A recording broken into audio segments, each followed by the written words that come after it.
What is going on, everyone? Trust the Buzz here. If you're new to the channel, I make Charlotte Hornets content, so if that interests you, make sure you go ahead and hit that subscribe button down below. If you cannot tell by the thumbnail title of this video, in today's video, we're talking about Terry Rozier. Now, last night, I'm recording this on December 1st, but last night, Terry Rozier against the Brooklyn Nets had an amazing game in a 129-128 victory for the Hornets.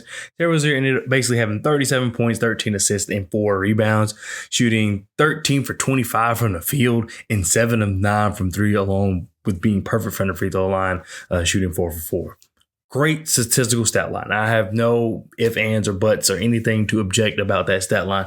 However, I will say that I believe Terry has become a very polarizing player, and I think that people don't understand how to convey what exactly they feel for Terry, because I see a lot of people calling him a bad player. And to me, Terry Rozier is not a bad player. He has his ups, he has his downs, he has games where he plays terrible, he has games where it seems like he ball hogs.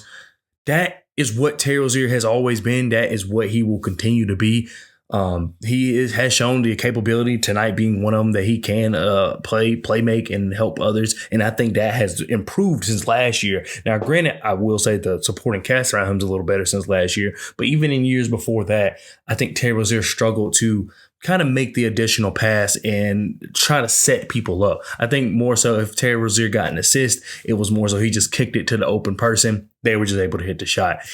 In last night's game, it just seemed as more though he was actually setting people up and operating more as a lead guard. And I don't necessarily need him to act that way. I do think it's fault of the Hornets for not providing a quality backup, because LaMelo Ball, who's out now, he's had ankle injuries in the past. He's had injuries in general in the past. And not only that, every team just needs a quality backup point guard. I've always felt like, wow, I feel like you need a good backup for your best player. Yes, you don't count for your best player being out. You don't want your best player to be out. However, if that happens, you don't want the drop off, in my opinion, to be that dramatic to where you're going from LaMelo Ball technically to Ish Smith, and they're kind of forcing Terry to play that role. And the reason I just even wanted to make this whole video is because despite his performance last night, there are a lot of people who are saying like he's got y'all fooled, this, that, and the other. And I don't think he does. This is what Terry Rozier does. Terry Rozier is a scorer. The only problem is he needs the ball in his hand as much as LaMelo Ball needs the ball in his hand, no pun intended. And the Hornets just didn't do a good job of having that work. Because someone actually on Twitter brought up a great example, was like, hey, and they didn't say it in no disrespectful way or anything like that, but they were saying, hey, why do you say LaMelo and Terry struggle and not someone like Luka and Kyrie? Like, they find a way to make it work. Why can't LaMelo and Terry? And that's a very good question, in my opinion. Obviously, LaMelo and Terry are not Luka and Kyrie, but the thing is, I think a lot of that has to deal with the supporting cast, and that's why I'm saying the Hornets are kind of at fault here. Because yes, that's what Terry Rozier does. He needs the ball in his hand, even though we have seen that he can play it's better for the team when Terry Rozier is playing off ball and kind of moving off screens and being an effective shooter on the catch and shoot.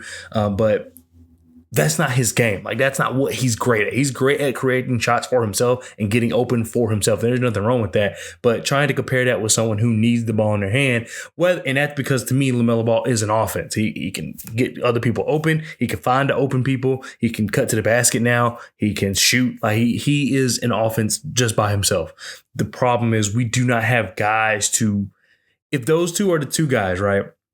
And I'm saying this because you got to think about it. The Hornets paid Terry Rozier. They extended Terry Rozier. After we got him for a steal, they extended him again with knowing that you're going to more than likely have LaMelo Ball. That is kind of the first mistake. And that's not on Terry, in my opinion. That's more so of the Hornets. You can tell these two guys, yes, they make it work, but that's just not, their games are not meant to fit. And then you throw in Gordon Hayward, who needs the ball in his hand. Then you throw in Miles Bridges, who also needs the ball in his hand. And then you throw in Brandon Miller, who also needs the ball in his hand. Now, all these, it's not to say these guys can't play off ball, but they're at their most effective with the ball in their hand. And that's not their problem. That's just how they play. But to kind of have all these guys and try to make them play a different way and try to make them play off ball when they're at their best, I don't think you're doing your team a favor. Because like I said, with Kyrie and Luka, you look at their supporting cast, to my knowledge, no one else really needs the ball that's starting with him. And if they do, like I know sometimes Tim Hardaway Jr. is a starter and sometimes on the bench or whatever the case may be, but Tim Hardaway Jr. has shown that he can be an effective catch and shoot guy, but he also he can put the ball on the floor if need be. But I think personally, and I'm not sitting here watching all the Mavs games, but I think Tim Hardaway Jr. is a better candidate for catch and shoot. They have Derek Lively, who doesn't need the ball in his hand. They have I can't think of it, but Josh Green, who I don't think needs the ball in his hand. They have a lot of guys on that team who do the complete opposite of what Kyrie and Luka do. So it doesn't hurt having two guys who are kind of ball dominant.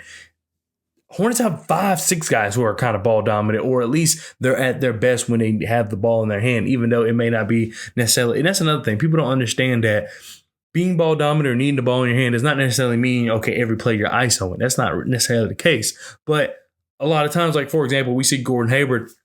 He runs around the court and then he comes up to the three. He gets the ball. Yes, he has the ball. Yes, that doesn't necessarily mean he's being ball dominant.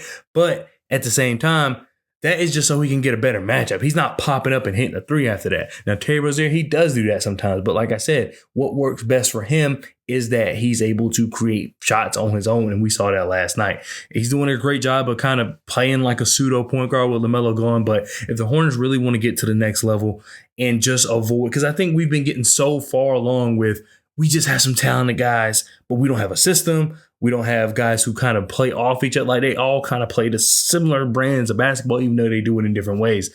And I just think, one, it's unfair to call Terry trash, but I also believe that it's unfair to Terry in a way that we're having him play in not the most optimal position. So let's look at some stats real quick, and I'll probably put these up on the screen. But as I'm looking on my iPad right here, all right, so our best season, as you can probably agree with the core, was 21 and 22. That's when we went 43 and 39. Terry Rozier on assisted three-pointers, 83%.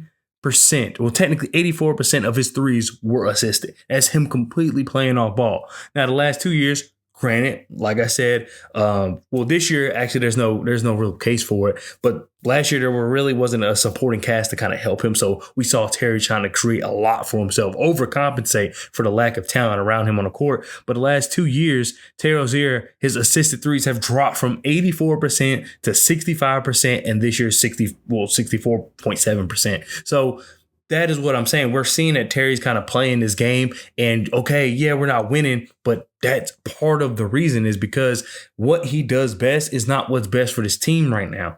And so I don't think we can continue to hold on to him and at the same time expect to be somewhere that we haven't been before in uncharted waters, which is the playoffs.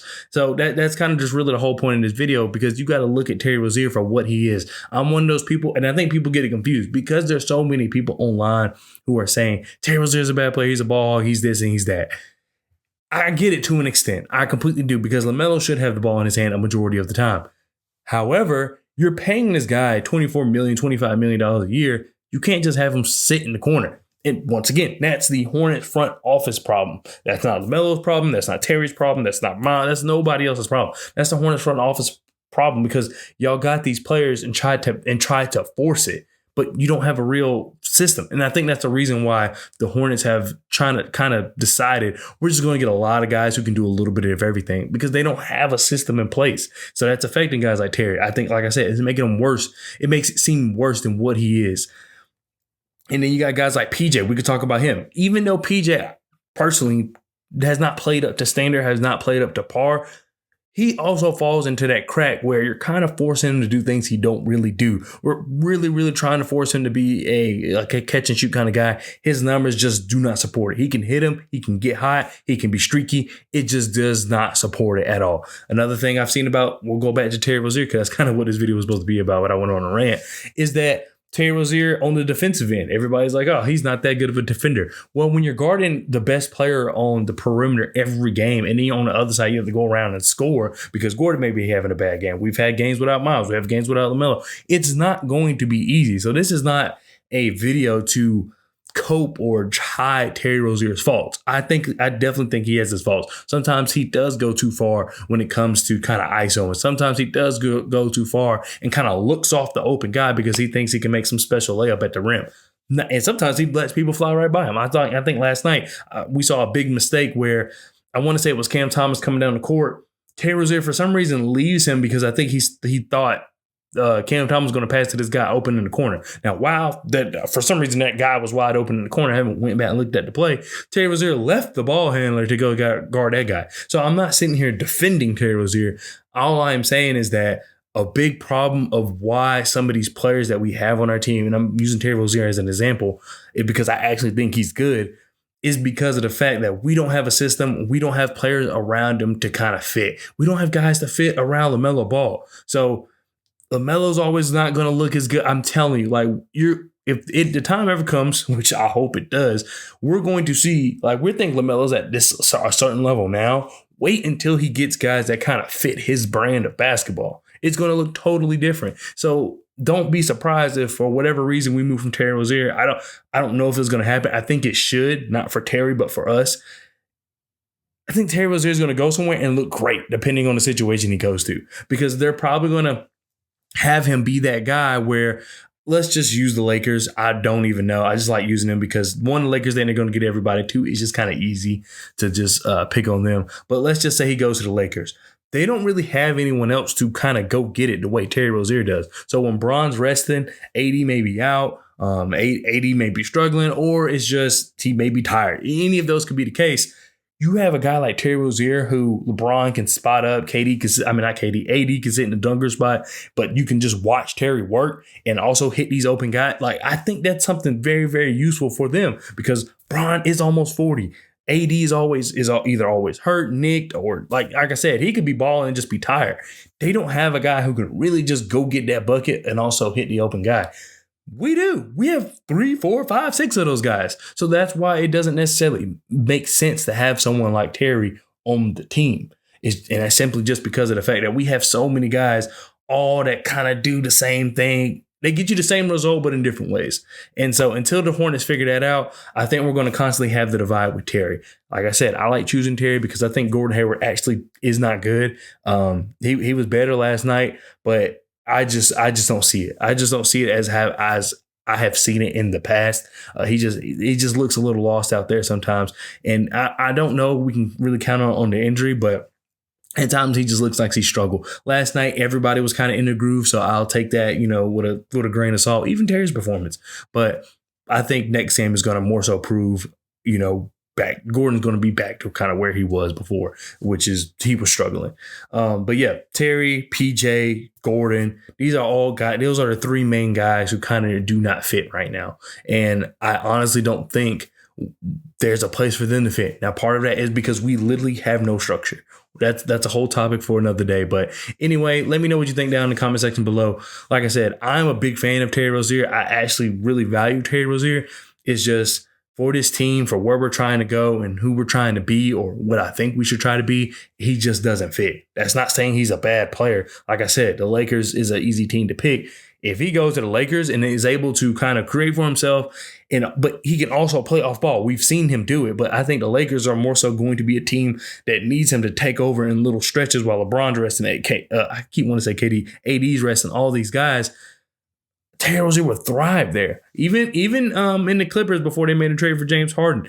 And probably actually with Russ being there, that probably would mess it up. But you get the point. Teams that kind of need that guy to where you're not a one option, you're not a two option. However, our 1 and 2 option, we're trying to preserve them. They may be older, whatever the case may be. You're a third guy who we can rely on to take over when needed. Now, do the Hornets need someone to take over when needed? Sure. Every team needs that. LaMelo is not always going to be there in terms of injury or maybe tired, maybe going through a rough patch. But the Hornets also have Miles Bridges. The Hornets also have now Brandon Miller. And they also have the pick and roll with Mark Williams. They have other options. And these other teams that are really trying to be at the next level, they don't really have some of them do not have other options. While the Hornets have plenty of options when it comes to that. And we're a younger team and just trying to get our way there. So like I said, let me know what you think down in the comment section below, and you will see more videos like this. I know I keep saying that, but I actually found out I'm about to be a dad. So that is crazy. That's kind of been taking over my life. So yeah, you will definitely see more content like this, and hopefully I can do a little more editing and we can do all kinds of stuff because I really enjoy doing content like that. It's just my life has been moving really fast since I found that out. So anyway, thank you so much for watching, and I'll see you guys next time. Peace.